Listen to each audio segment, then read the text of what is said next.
55 సంవత్సరాల నుంచి నాకు ఆయనతో ప్రగాఢమైనటువంటి స్నేహానుబంధం ఉంది.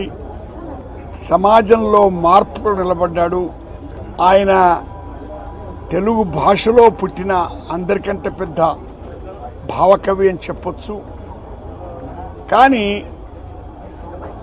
ఆయన పాటల్లో కానీ కవిత్వంలో కానీ ప్రగతత్వం ఉండేది. ఆయన భాషలకు ప్రాంతాలకు దేశాలకు అతీతంగా మానవతావాదాన్ని నమ్మిన వ్యక్తి. మరి అంతటి గొప్ప కవే కాకుండా అంత గొప్ప మనిషిని మనం పోగొట్టుకున్నాం. అయినా వారు నిండు జీవితం గడిపారు.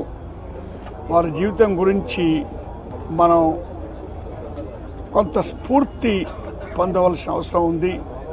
ఆయన కవితలను కొన్ని భాషల్లో తర్జుమా చేశారు.